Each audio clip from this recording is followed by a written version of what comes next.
courtroom was silent, until Absalom Zungu's voice broke through, a father speaking of betrayal, manipulation, and deceit. He revealed how his own son, under the shadow of Brigadier Jininda's influence, played a role that could change everything. Was this loyalty, or a setup that could shatter the state's case and expose the cracks in Jininda's empire? Listen to this. Wasethi-ke kimi esihlalile nje sebuya lapha abuya khona. Wasethi kimi webaba besacela ukuthi ukwazi ukusisiza usifakazele. Ngibuze-ke mina ukuthi ngifakazele unobani uma uthi wena ngicela usisize usifakazele unobani lokho. Wasethi unoGininda. Ngibuza ukuthi yini le nifuna nginifakazele kuyo na. Wathi sixoxile noGininda ukuthi besicela ukuthi ungakwenzi kube nzima. Hayi besicela ukuthi uma usifakazela ushintshe isibongo, uzoshintsha isibongo nje akuzoba nankinga, ngishintshe isibongo ushiye esinye isibongo. Masethi hayi sixoxile nje noGininda ungashintsha uthi ukhumalo. Hayi ngase sigcina siphikisana ngithi mina uyayibona lento ngitshenayo nakanti oba phela loGininda nguphuzile ngaloGininda. Ungitshena futhi ngoGininda mina kangimazi.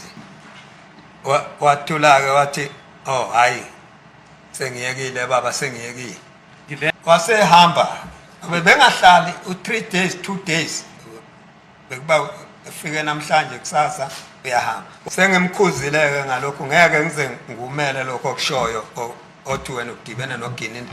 Hlukana noGininda ngoba umazi nizongena enkingeni mawuthi usumazi kanjani loGininda. Uthema esehambile eseGoli wafona. Angifuni futhi uqamba manje ukhuluma iqiniso engakusho kuye. Wathi ucela ukuze ukuthi webaba lokho esikucelile ungasizana. Ngase ngithi mina ngangibhini nje ngisebenza ngase ngithi mina kuye hayi okay kulungile. Ngangushiso yini lokho na. Ngangifuna ukwazi ukuthi umfana wami obethi nje ngimzala ingane yami ukuthi lento ayishoyo kimi ngoGininda athi mayikhuluma into afaka uGininda. Ngangifuna ukuzwa ukuthi ngabe ngempela uGininda naye uyakwazi lokho usuke kushilo kuye. Uthe ngelinye ilanga kwafona uGininda. Wathi uGininda ke ninjani mzilikazi kaMashobane. Ngathi mina sorry ushaye wrong number. Angise umzilikazi. This Mzilikazi kaMashobane, how do you link Mzilikazi kaMashobane with the Khumalo surname? Ubani umzilikazi kaMashobane umhlanganisa kanjani noKhumalo? Ubahlangana kanjani? Is Thakazela. Okay. That is now when you are praise singing, that is now the Khumalo clan when you say Mzilikazi kaMashobane. So Gininda, when it spoke to you over the phone, was already referring you to the clan name of the Khumalos, a surname that they say you must now adopt as your new surname. Yebo. Yes. Kahleke babu uZungu kanti isilungu yasizwa kancane. Hayi. Beka nje. Oh okay. Hayi akunankinga noma usiza akunankinga. We can proceed Mr. Zungu. Your conversation with Mr. Gininda. Wase uGininda ngase ngimtshela ukuthi mina ngwakwaZungu mina. Wathi uyalazi yini iphoyisa uZungu na sibani sisi. Ngathi mina ingane yami le uzalwa yimi lo. Basethi uGininda hayi okay kulungile sobuya sikhulume ngizoke ngibonene uSizwe. Angithi uGininda ufona nje ngamazi. Shuthi ke kwagcina lapho ase wahlala sacishela umfana amefika wakuthatha 2 days 2 weeks engafiki wasefika kwenye viki. Mr. Zungu, just before you proceed, the person that you say introduced, he called you by Mzilikazi kaMashobane, you say it's Gininda. Yes. What gave you the impression that it was Gininda? How did you know that that was Gininda? Ngezwe ngomfana wami ekhuluma ngayo uGininda. Okay, proceed. Back. Ukuthi asefika ngithi sengiqedileke lapha. Wasefika ke futhi umfana wami oba ebevese efika ngaze ngambuza ukuthi sefika kwelinye ilanga ke manje. konye emva ka 2 weeks nje ngambuza ngathi mina usasebenza yini na wasethi hayi baba uhleka nje hayi ngisasebenza ukuthi phela ngibhizi ngalokho engibhizi ngakho. He said it laughingly so that, yes, Father, I am still working, but I am busy with what I am busy with, the Meyiwa matter.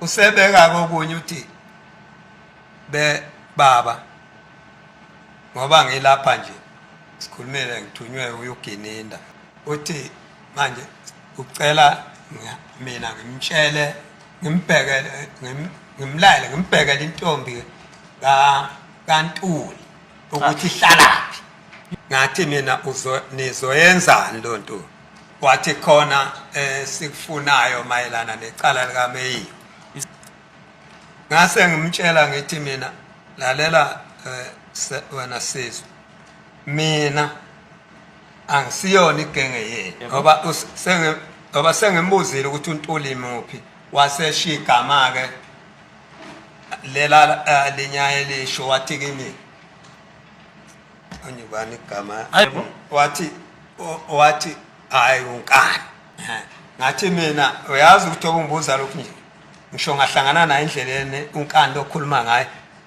ngaphandle nje kwentombi unkani lokho ombuza kimi angimazi kwayena ngathi ke nalo ntombi leyo enishoyo angiyazi yini ningahambi niyoyifunela nina ngabeke ngimqambela manga wave swathula du wabuyela emva nalokho engasangichazelanga lutho cha ngizokwenza ukuthi nokuthi wahamba wasethi ngalelanga wavukwa wayihambela unike ngeke ngisho noma ngabe ngiyamazi bengeke ngunike ngoba ngazi ukuthi uzomenza ishuthi ke makusuka lapho ke wahlala ngokuthi ingane bese ibifika njalo abantu abangithi bayazi babebuza thawu lona ngithi nayo iphoyisa nami ngikhulume nje ngokukhulu ukukhululeka ukuthi mangitshela ukuthi ayo iphoyisa lomfana wami okwakungiphatha ke kulo mntana nami ngihlale ngimkhuza njalo wayethi mayefika athi ufuna ababula lumeyi mangidlula ke lapho ke kwase kuthi inyaka ukuthi abuya ngilethele lezi izinto enjengalezi okunye ke engakubeka ngoba phela lento akusiya manje ngoba ngaze ngathula ke sengithulile ngase ngibona ke nakho ke sokusuka ke esethi umfana lo wami uyeza uthi uGinindi ufuna ukungibona ngathi mina yini inkinga yakhe wasethi kayizokubona wase kuthi ngelanga ekseni waseqhamuka lo mfana wami ngingazange ngimbone efika wayefika ngaleso sikhathi esuka la eGoli nakho ke lapha engikhona wathi uGinindi wathi umfana wami usacelwa uGinindi ngithi mina ungicela wathi nange emotweni ngaya ke vese ngashiya nje nasendlini ngavalile hayi mangifika lapha wathi hayi awungene emotweni ngisacela uya lapha edrobheni sijikela edrobheni Yes. wahanjwa hayi ke into engiphethe kabi vese sangigulisa ngisho enhlizweni ma imoto ihamba engangena edrobheni ngiyawazi ke umgwaqo vese ophuma edolobheni obheka mawuza nje yonke indawo engapha koGoli kobani koBhetali. Thank you, Mr. Zungu. Thank you. Now, saying your son arrives you and says, Gininda requests to see you, and you go into the car. Who else was in that vehicle? And let's start here. How many vehicles did you see? One. Thank you. 4x4. A 4x4. Now, when you got into the car, were there any other people? Kwakukhona driver Was the driver Yes. naye ke lo Gininda bamkhomisa umfana and the one called Gininda that my son pointed out to me. bese kuba ngomunye futhi engamazi Another one that's unknown to me. kwase kuba yimi And then myself. Yes. masifika endleleni sedlula ilokishi yasiyama emoto kwakhona ogibelayo And then when we drove past the township, the vehicle stopped. And then there was someone who got into the vehicle. Yeah, and what happened to your son? Indodana yakho yona kwenzekani na? Wayekhona. He was there. He was part of the people who were in the same vehicle. Yebo. Yes. Was that now the first time that you came across Gininda? Kwaku ihlandla loqala uhlangana naye uGininda. Akungelokuqala ngangamazi. It was the first time he was unknown to me. But how did you get to know that Gininda was among those people who were in the vehicle? Ngasho umfana lo wami. My son told me, What did he say? washo wathini? Wathi uye lo Gininda. He said, this is Gininda. So did he point him out and said, this is the Gininda that I've always been talking about? Ingaba wamkhomba yini wathi uyena uGininda lo ekade ngikhuluma ngaye? Wamkhomba wathi uye lo hlele eceleni.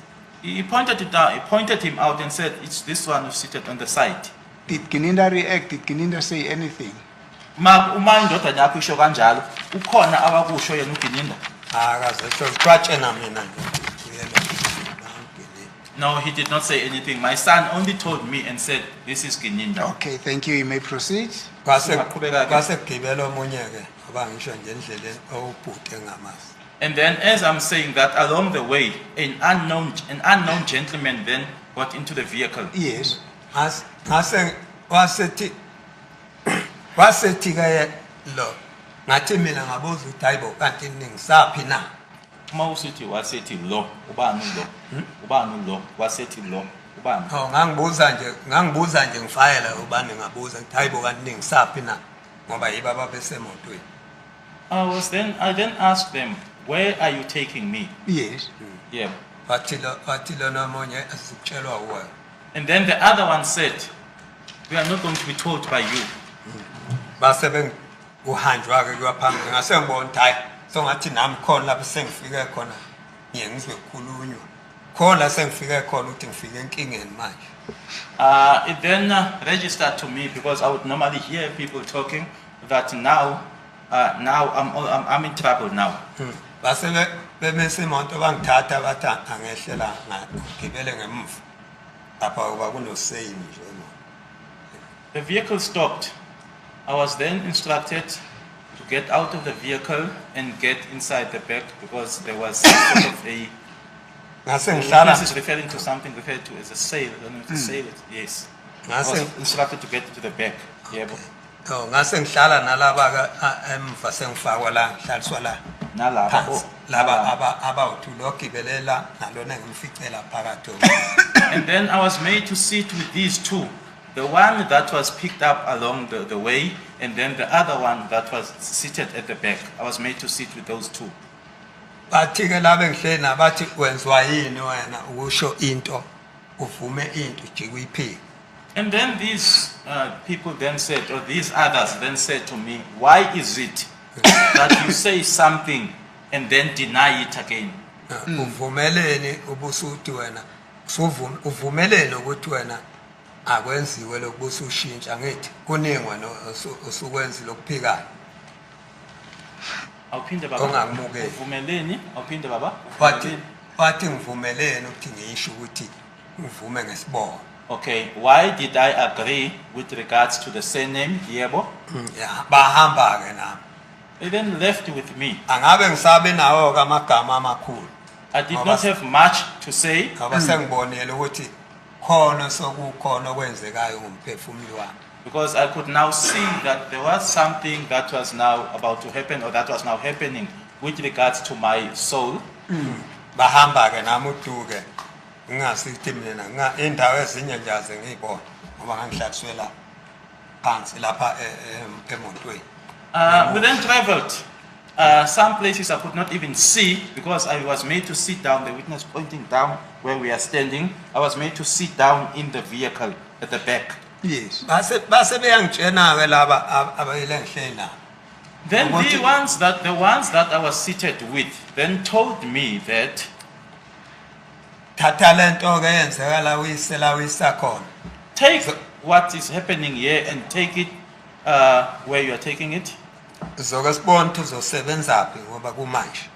We will then see where will you work as in now. What did you understand by that? I'm getting a little bit.